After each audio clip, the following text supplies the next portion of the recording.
Good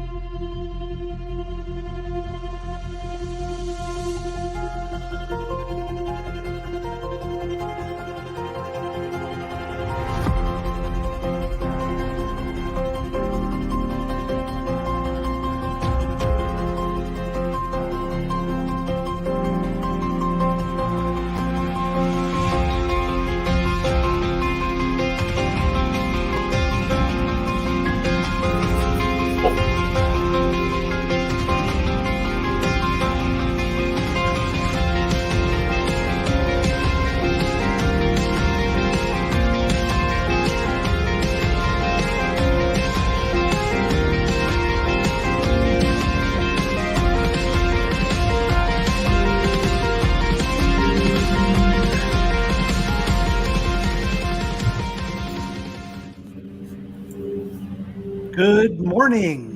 My apologies for our late start, but hey, that happens sometimes. We always have technical problems.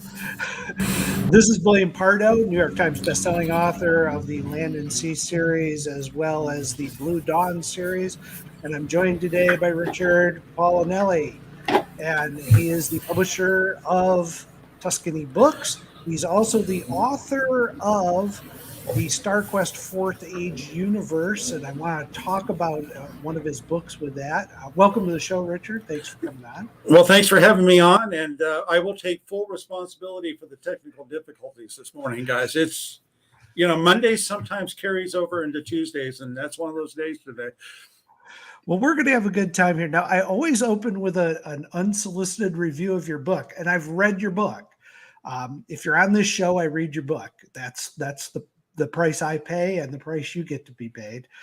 So this is the price you pay is to have to sit there and let people watch your face while someone reviews your book. It's the best. It's kind of fun. So here's the review I gave of Galen's Blain. And bear in mind, I'm jumping in the middle of a series of books here, and I'm going to recommend that for fans. This is my first venture into the StarQuest Fourth Age universe, and it was a fun romp.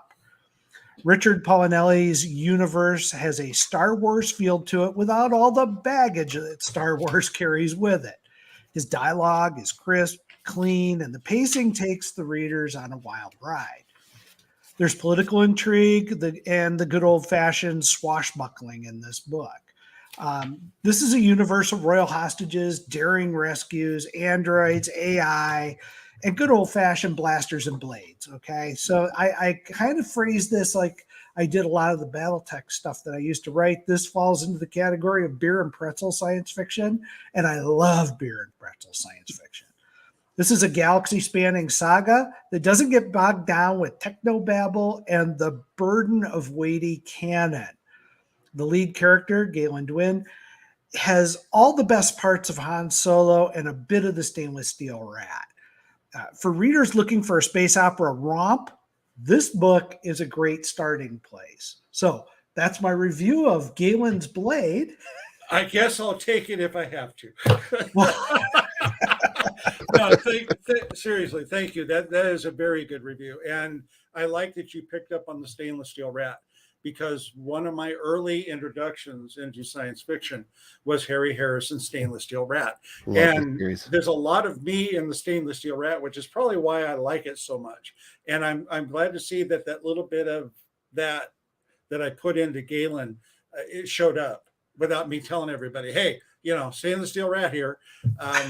So that you picked that up, that's great. It was fun. It's a fun book. And, it's weird because I usually am a little bit off when I jump in a book in the middle of a series. Yeah. And I kind of cringed at like, oh my God, I'm not going to know any of the characters, not know any of the background. I'm not going to know where I'm going. Turns out I didn't need any of that. This is a standalone book in many respects, and it has its own fun to it. I kind of want to go back and read the first book now so that I know what ties into it. I loved your pacing. You had some chapters that were so short, they didn't spend a lot. And some authors get hung up when they have a short chapter, they feel the need to fill it with unnecessary crap. You didn't do that. It was like, wow, this chapter's over and I'm right into the next one, and your pacing is really good and tight. A lot of fun to read the dialogue too, because it's not, it's very human and it's very natural. And like I said, it's a swashbuckling story, and it's fun as a swashbuckling story. It does everything it should be doing. I Yep. kind of hearken this back to the 1980s sci-fi stuff that used to come out, the back in the heyday, when Lester Del Rey Books was cranking out stuff once a week and stuff. So this was a lot of fun. Yeah. That was really what I aim to do. And just so everybody knows where this comes from, this is actually a small part of a larger universe that John C. Wright built. It's called StarQuest. He has 12 ages within this universe. And he'll send you a Bible, and I sent it to you. I don't know if you had a chance to look at it. Yeah, I did. But he has a Bible that lays out everything that's going on in every age, with every planet, with every species, how the human race wound up in the Andromeda galaxy. I mean, the whole thing. So as I was looking through what he sent, I kind of stumbled across the fourth age, because I had this, the Princess and the Space Pirate story bouncing around in my head for years. And I always wanted to do space opera. So when John said, "Hey, look, I'm doing this. I'm inviting everybody to jump in my sandbox and play," I came across fourth age and said, "This is perfect, because I could put what I'm doing in here. I won't interfere with what he's doing in 12th age. I can just have as much fun as I want, because I know how fourth age is going to end, and I'll just aim everything to that. And then nothing that I do is really going to impact down the line." So it was just great to be able to have that universe to fall back on and work with. And I still have to be mindful of what John's doing. And so every book I write goes to John and his wife first. And I say, "Read this, please. And then let me know if I'm getting into an area where I can't." We had one with Galen's Way. I had to rewrite 2 paragraphs. Nothing to that. And I'll do that with the next 2 books I'm going to write. It's going to go to John, because when he releases his 12th age, which I hope will be by the end of this year, especially since we're publishing it, I'm thinking, come on, John, I need the books. Once I see what he does to end the 12th age, then I can write my final 4th age book, because I'm going to connect them. But I need to know what he does, and he keeps going back and rewriting. So I'm like, okay, I'm not writing my 4th one until you get the 12th one done, and it's in my hands, and I'm ready to publish it. So that way I can do what I'm going to do and connect the two. And that's another thing that's great about it, is even though we're going to have multiple authors coming in and being a part of it, it's all going to connect. So that way, no matter where you jump in, if you're reading something and there's a reference to something else, it's going to make sense. Oh yeah, you mentioned the Bible of this. The Bible's bigger than the book, and at some point it should be published. And I don't think people don't understand when you're writing in a shared universe. And I've done that my whole writing career in terms of fiction. How complicated and complex that really is, because you do have Bibles that are out there. You have certain standards and things that you have to follow. And the amount of coordination to make all of that stuff stitched together, especially with multiple authors, it is really hard to do. And hats off to you guys for tackling something on this scale. I hope at some point you actually publish the Bible as kind of a reference guide to the universe, the StarQuest Encyclopedia. Yeah, that's probably something we will eventually do. Probably once John's done with 12th age. By that time, I'll be done with 4th. I know we have 1 or 2 other authors that are looking into it. There's one that's going to write in, I believe, 7th age. And he reached out to me. He goes, "Hey, when you're writing in 4th age, can we get something like a MacGuffin type thing set up that in 7th age, they're all going out and looking for?" And I'm looking at what I'm doing, and I'm like, "Yeah, I think you know what? I tell you what, we're going to create." And I went to John. I said, "What happened before? Do you have anything said other than the human race gets transplanted?" He goes, "No, knock yourself out." Well, I mean, that's just like, waving a big red blanket at me, and I'll charge right after it. So I'm actually going to write some stuff pre-migration, which I set up in the books. with Galen Underwood, and you'll recognize the character. People watching this, you're gonna have to read the books. But I have got it set up where when the migration happens, the solar system that we occupy vanishes. So it's a lost Earth, and that's the MacGuffin that in Seventh Age they're going to go looking for. They're going to try to figure out where the Earth got off to. He's not going to find it because at the end of 12th Age, I'm going to find it and bring it back and put it back where it belongs. That's the thing at the end. That's not the big reveal, but that's kind of a teaser. Is the Earth is going to be gone for all these millions of years, the whole solar system, and it's going to pop back in where it belongs once the danger is past. And so that's the kind of thing that we've set up. We can do these little things where one person in one age can set something up, and another person in another age can kind of play with it a little bit. Well, I got to tell you, that's a real popular theme that you just hit on, because I mean, was it Starfinder role playing game? Really, that's core to that is the disappearance of the home world, and what that mystery is a big mystery, and why it had to disappear. Yeah. Right. I mean, it's one of the big underlying themes in that role playing game. So I mean, that's going to be a really fun place to play. Hey, tell us a little bit about yourself, Richard. We for folks that are tuning in, because this will get viewed by several hundred people throughout the week. Well, actually forever, because it's going up on YouTube, Rumble, and Twitter. Tell us a little bit about your background, how you ended up where you are, because you got I've read your bio. You got a real fascinating background. I kind of refer to myself now as the accidental publisher, because when I started writing back in 1983, I was a freelance writer and photographer. And I just wanted to write stories and start writing books. And if I went back to me in 1983 and said, this is what's going to take place, I wouldn't believe it, because it has just been, it's just, I don't want to say strange or bizarre. It's just been way different than what I imagined my journey was going to be. But I started off as a freelance writer. I wrote the first two editions of a comic book called Sea Dragon. I used to have the cover on the wall, and I don't anymore, so I apologize for that. But I wrote those. That was my first fiction credit back in 1986. And then I got offered a job in newspapers. And when you've got a family and you've got kids, you need a regular paycheck coming in, which wasn't doing so well with freelance. So I kind of went off on a newspaper career for about 25 years. And when I got tired of staying up till 1 a.m, I retired from that, and I decided I want to take one more shot at fiction writing. And I had just read Jack McDivitt's Time Travelers Never Die book. And it was the first book of his I'd ever read. And I'm like, this is amazing. So I go to read about him, and I find out that he was the same age when he retired from his second career, which is basically what I had just done. And that's when he started writing fiction. And I'm sitting there going, well, if this guy can do it, what is stopping me? So I'm going to give it one more shot, right? So I wrote a mystery thriller series, the Del Rio series. First book is Reservations. Got it traditionally published, have an agent, figured, this is the path I'm going to be on. That lasted 2 years. And it kind of dawned on me that I'm paying the publisher and the agent 85% of what my book is making. And I'm the one doing at least 95% of the marketing work.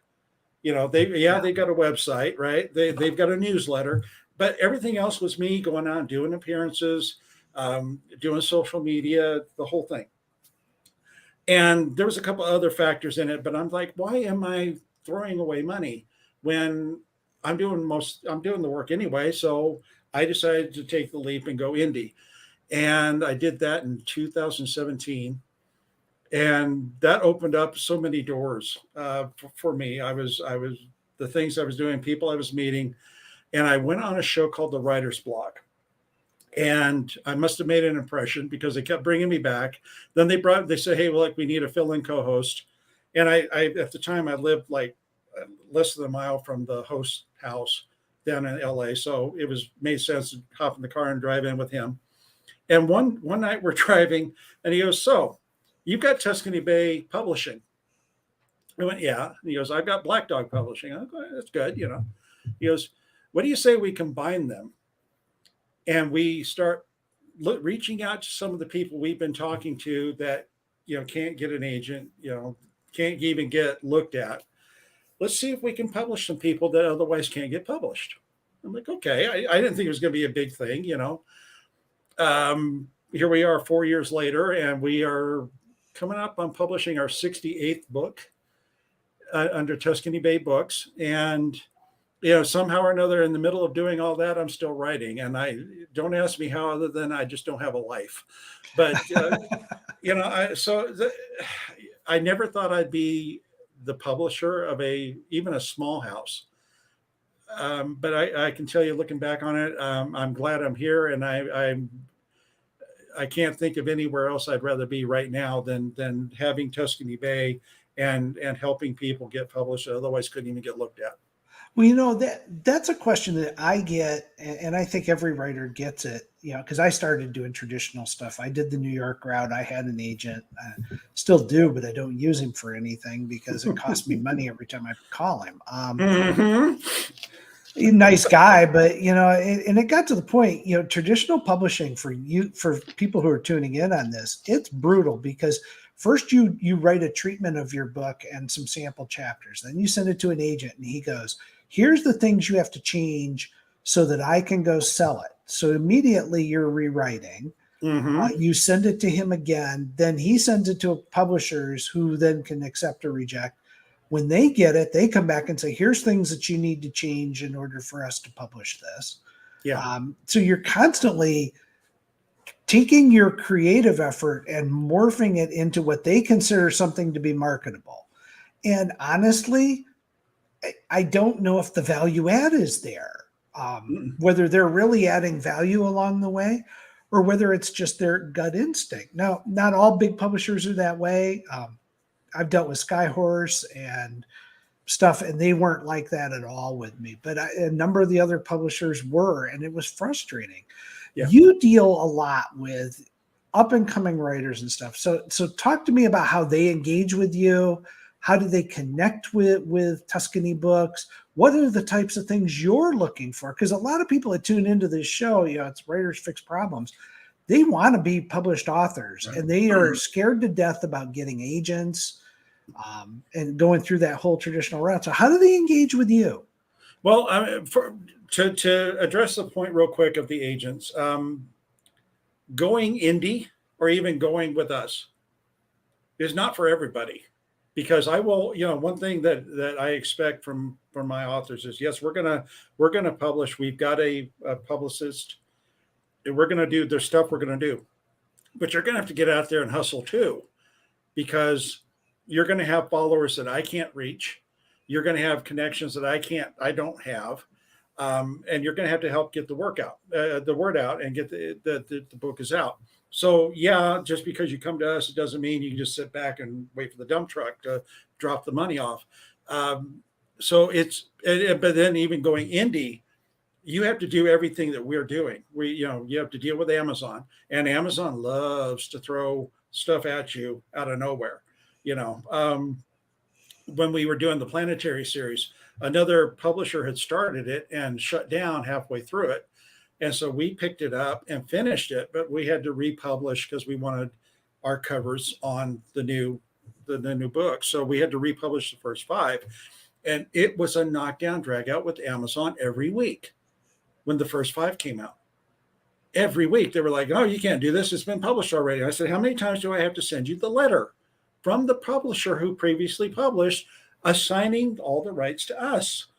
You know, this is so you have to deal with that. You have to do the formatting, get the book covers. I mean, it's a multitude of things you got to fight your way through. So for some authors, doing all that is not feasible. You're not wired for that. There are some authors who want to do that, and we've helped 3 of them go on their own and set their own imprint, and they're very successful so far, and we've helped them transition from being published by us to doing their own. For us, we have a submission page on our website. You send us, I believe it's your name, your email, a brief synopsis of what the book is, and then I'll take a look at it and I'll go, okay, this is something that, we'd be interested in. I still need to see the manuscript first, and then we'll ask you for the manuscript. I've had some people send me the manuscript right off the bat, and that's a no-no, because I don't have that kind of time. I need to know before I even commit to it what it is. Earlier, we were publishing pretty much anything that came along, and at the beginning, we were kind of a hybrid where we had a fee that we would charge to cover the book cover and the editing, and that went away last year. That was something that I wanted to change, and when the opportunity came, where I had the authority to make the change, we changed it. We're back down to just a traditional publishing house. You send it in. If we publish it, we do all that. You're never gonna get a bill from us. And the other thing is, I set the royalty rate that we pay at 30%. So I know that's more than anybody else out there, with a few exceptions. But I want as much money to go to the author as possible and still be able to keep the lights on here. So it's a balance, and it seems like we found it finally at 30. So you send that in. I go through it. Right now, we're really focusing on science fiction and fantasy, mystery thrillers. We're doing some nonfiction, but it has to be from an author that's established with us already, because I don't want to get way off track with that. We do Westerns because that was Jim, our co-founder, who passed away last year. He was a Western writer. So we still do Westerns, and we'll always have those. So, but that's pretty much the 4 areas we're looking for. And I get submissions every day. I take a look, and if I see something that looks interesting, I send them a message, send me the manuscript. And we've got, let's see, 1, 2, 3. We got 9 books that should come out between now and the end of the year.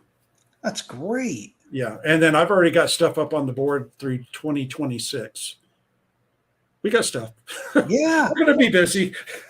And I don't think people realize too, if you go through a traditional publishing house, you're not getting anywhere near 30%.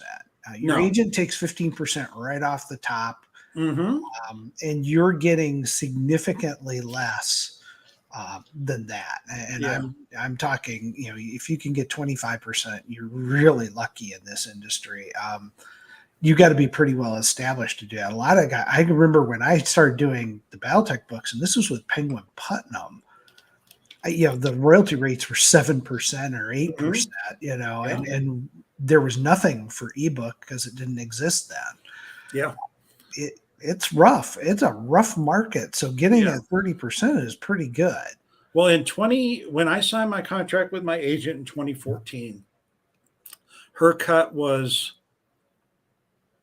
I think it was 15. And then when we signed with the publishing house, they took 15%. No, they took 85. I got 15% of what the book sold for. So of the 15% I got, 15% of that I never saw anyway. To be honest, my first book, I never saw a royalty check. Wow. Because the publisher shut down and payments were never made. And I don't want this to come across as a slam with the publisher. It was a small house, kind of like Tuscany Bay, one person in charge, and she suffered a massive stroke. And the family came in that nobody knew. They couldn't find anything. They just sent a letter out saying, okay, guys, you're released. Go find another home. If we can ever find the money and if we can ever find our records, we'll let you know. That was 2016. And no, I haven't heard. So it was just one of those things. That's what happens. Because of that happening, I have a plan in place.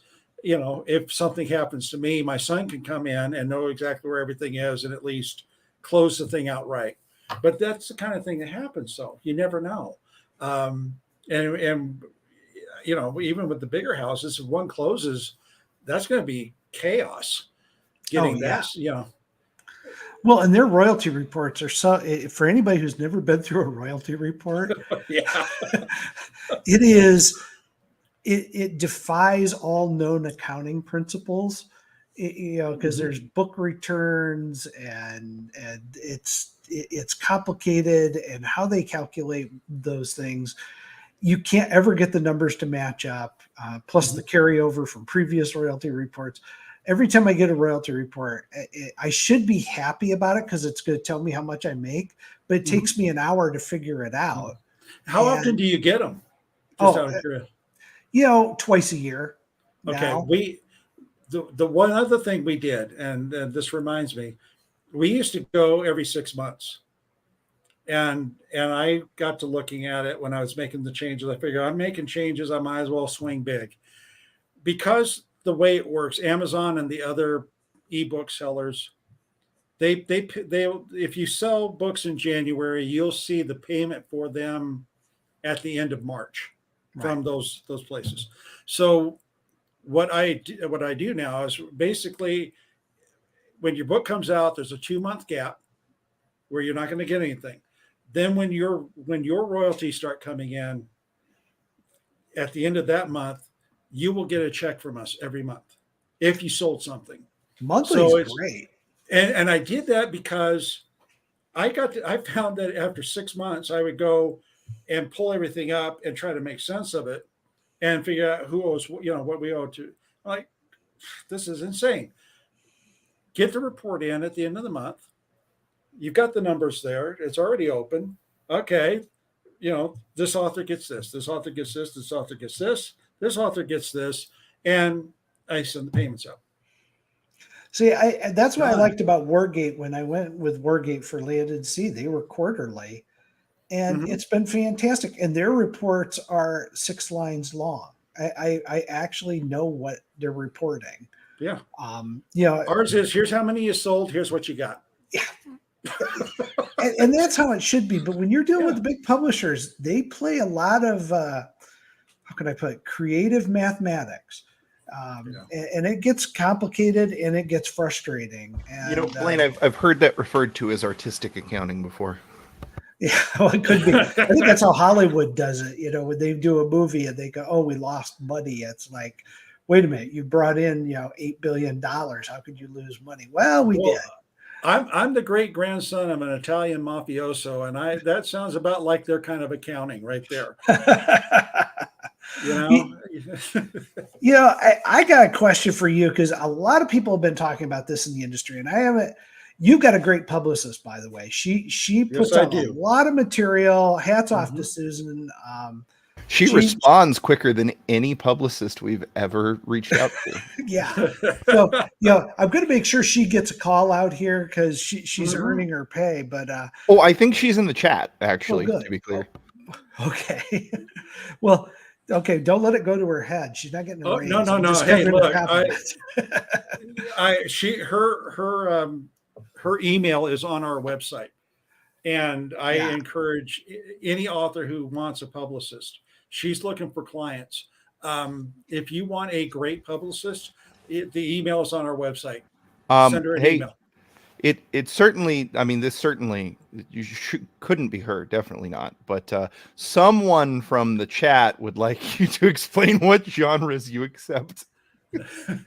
Right now, we are primarily looking for science fiction, fantasy, mystery, thriller, westerns. We are taking nonfiction from our authors who are already signed with us, with one exception. I'm looking at a nonfiction book. I was approached by one of our authors. It's written by someone he knows, and the subject matter caught my attention. I don't know that we're going to publish it because I haven't seen the manuscript, but you could always try to hit us with a nonfiction query, and I will definitely look at the query and let you know. But with nonfiction, it's less likely to be a yes, unless it's just something amazing. We have one author we're bringing on. She kind of does young adult, but it leans towards sci-fi fantasy, so I'm going to allow it. I'm not the authority on young adult fiction at all. So I don't know what's good and what's not good. So I'm not sure if we're going to lean into that or not, but we'll see with this author. She's an author I know, and I've read her books, so I know what I'm getting with her. So we might look at that, but primarily, sci-fi fantasy is really, if you've got that, you've got a better chance. But you mentioned the young adult thing. It cracks me up because BattleTech started playing with that concept, and I'm not going to bring up the author in particular, but I read her first book and I was like, you've got these kids committing war crimes. Yeah. Like pretty savage crap. I don't see how that's a young adult. To me, it always felt like a cop out. And I've been talking to some people who read young adult, and they're like, that's actually the norm, is a lot of violence and stuff for the young adults. And I'm like, I'm not so sure that's young adult anymore. I think that's just simplistic adult writing.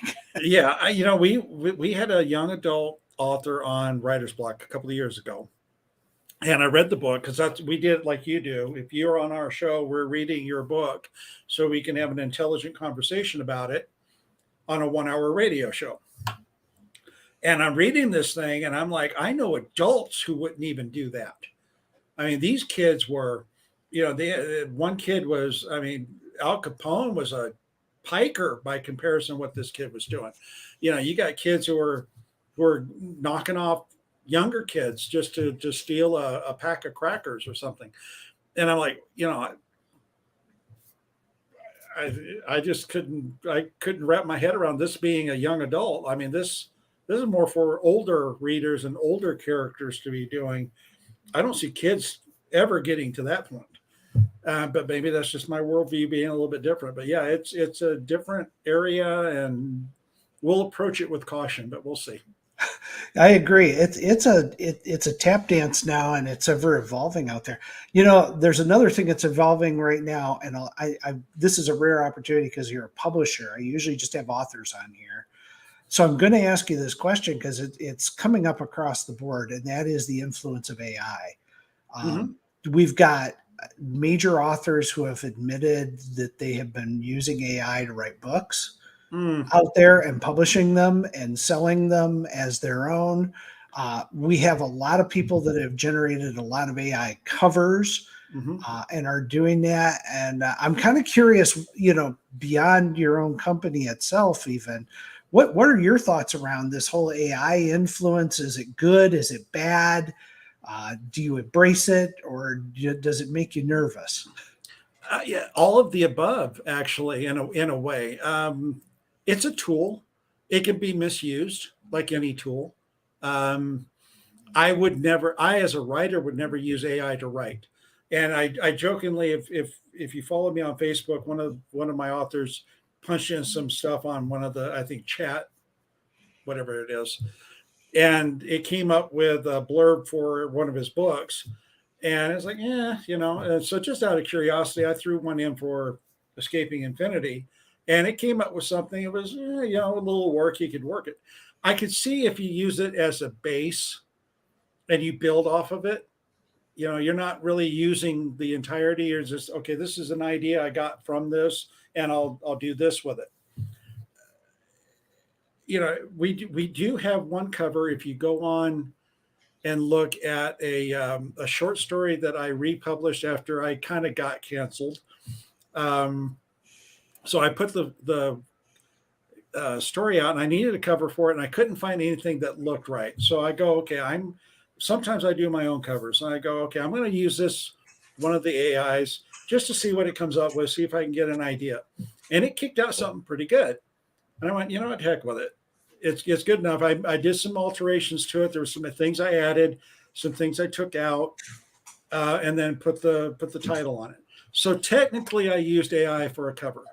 But I didn't. It's not like I used I just went to AI and just straight, used what AI generated.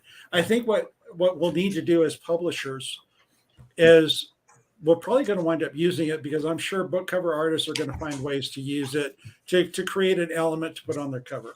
If they do, we just need to say book cover by whoever.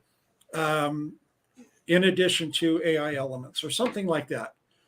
I don't have a problem with that. If as long as you're upfront and you let people know, this is what's going on. It's a tool. Sometimes they can come up with stuff. Sometimes I see book covers from cover creators that are fantastic, and I will buy those. So it's another outlet that I can use to go find something I need to put on my book. Yeah, I mean it's more and more becoming a thing out there, and it's amazing because I'm hearing authors that are like, "Oh yeah, I've been using it," and it's a little creepy. I'm not sure if as a writer, I'm not sure I would use it to write a book though. Because that to me, that's a little different because now I'm saying I wrote all of this. So if you're going to use AI, you're almost going to have to fess up and say, yeah, there's sections of this book that are AI, and maybe you even have to start saying where.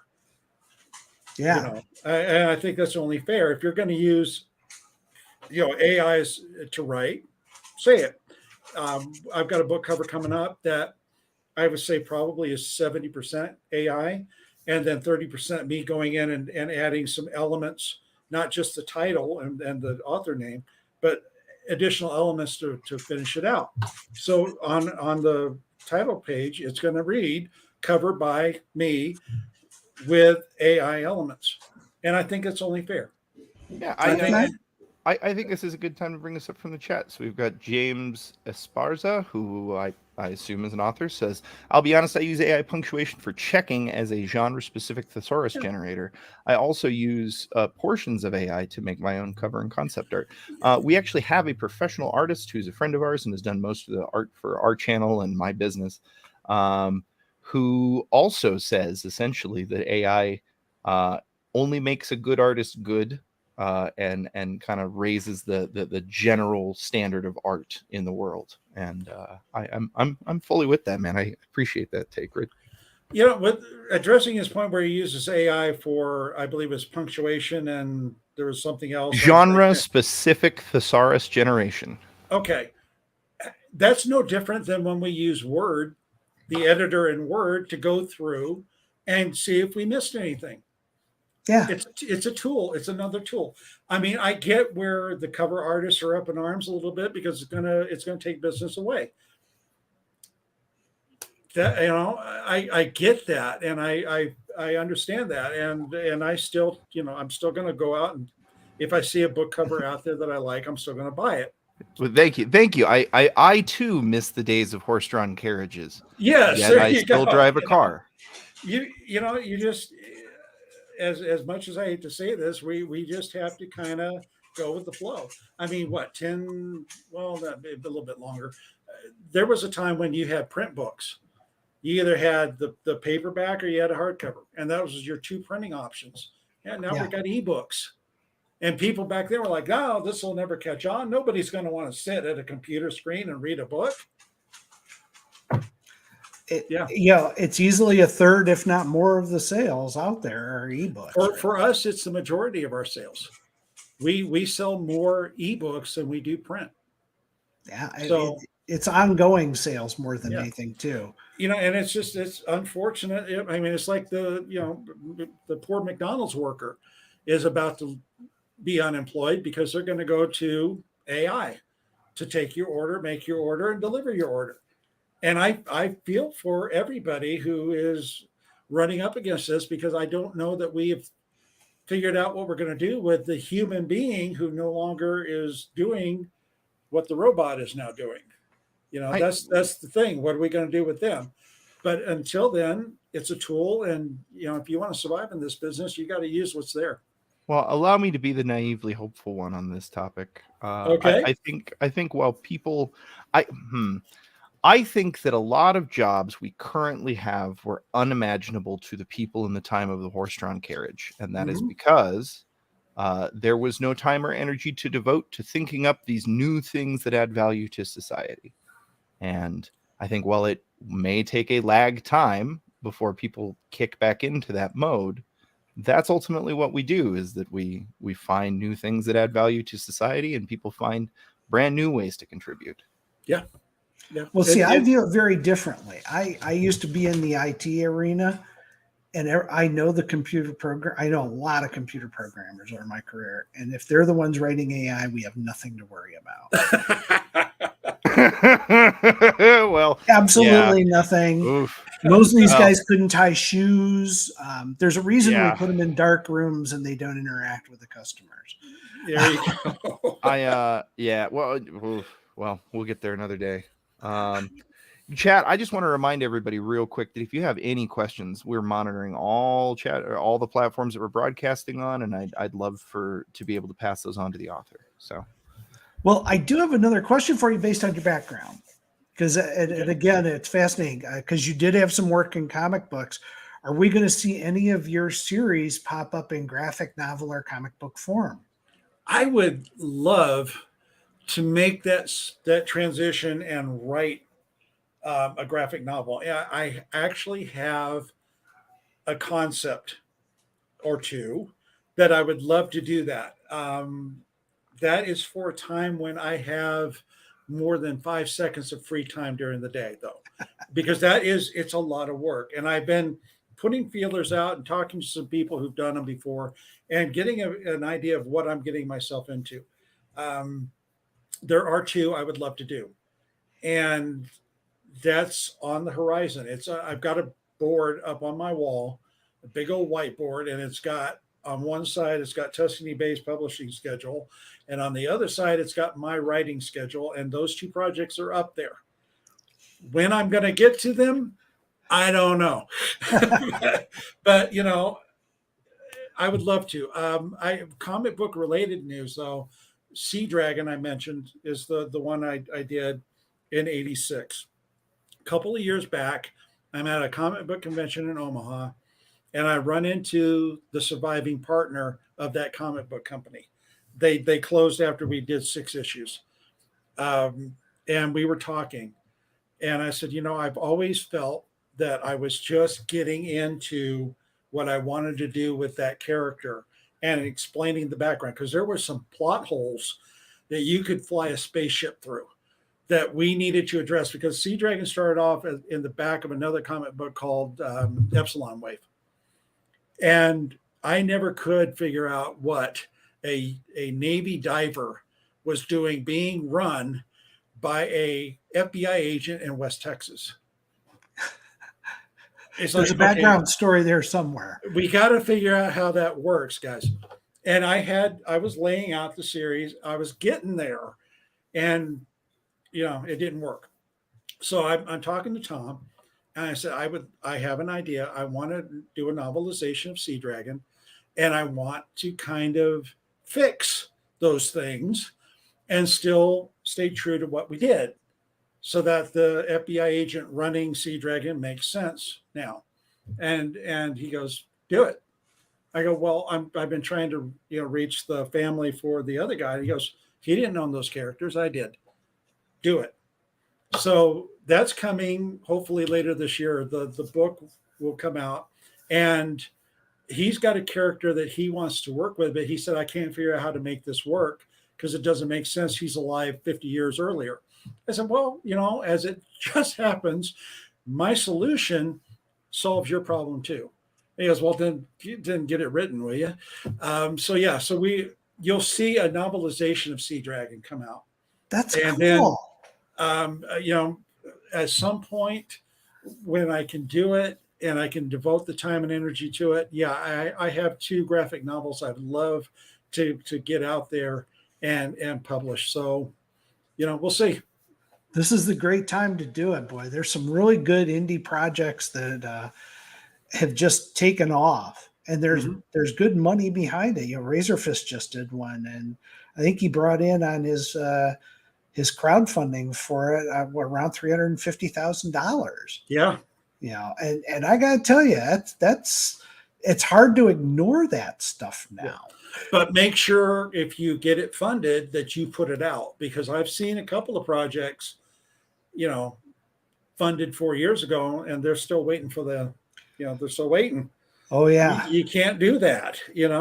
I've participated in a couple that I've helped, I've donated to, and they were really good. They got stuff out. If there's a hang up, they immediately said, "Hey, this happened.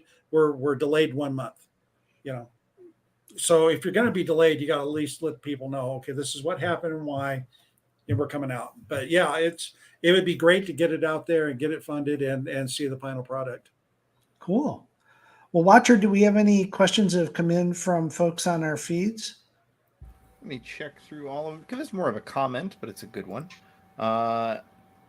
Susie says she's a cover artist and as a PA have worked with a couple of AI covers in promotions provided by the authors. Those covers receive a ton of appreciation, and as marketing goes, the AI element can be refreshing.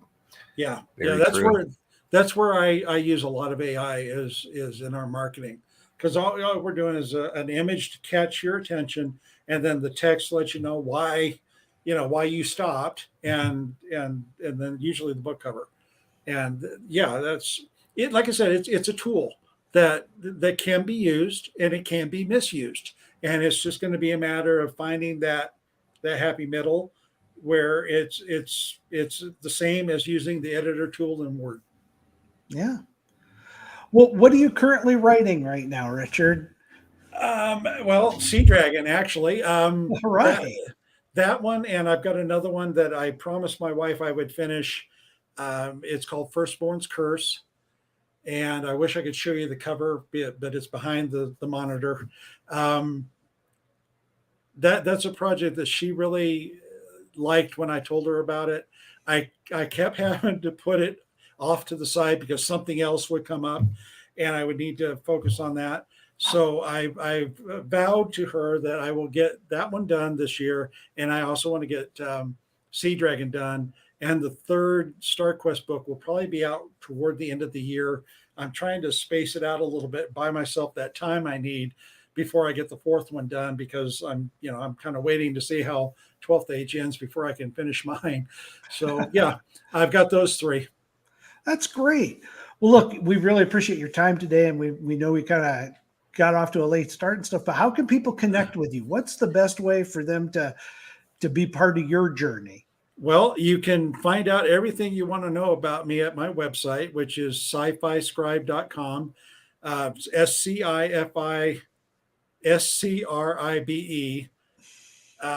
You go there, the links are there. I'm on Twitter as RD Paolinelli because some guy in Chicago had my name. And the first Twitter account I ever had got nuked. I still have not found out why. So that's the one I finally had to settle on. It has survived about a year. We'll see. I'm on Facebook, Richard Paolinelli. Tuscany Bay Books is just TuscanyBayBooks.com. And we have links. We have links to our newsletter for Tuscany Bay. I have a newsletter. You can sign up. It's free to sign up. We do have a subscription where you can get access to content that's not going to be available to everybody, including a serial series I'm writing called The Ghost Memorandum. Ooh. So that should be coming out here in a couple of weeks. The first chapter, it'd be about 2 chapters a month. It's kind of a political thriller. I love writing them. So that'll be there. But you get to one of our websites, you'll get to me. Fantastic. Well, look, thank you so much for joining us today. The book we talked about earlier is Galen's Blade. It's book 2 in the Star Quest 4th Age universe. Go pick that book up. It's a fun romp and read. This is summertime. You don't want to be burdened down with some real heavy duty science fiction. This is the fun stuff it's 1980s classic stuff. Yeah. Go read that and have a great time this summer. And thank you, Richard, for joining us. Thanks for having me on, and I'm glad we got past the insanity of the early part of the hour. No problem. Thank you very much.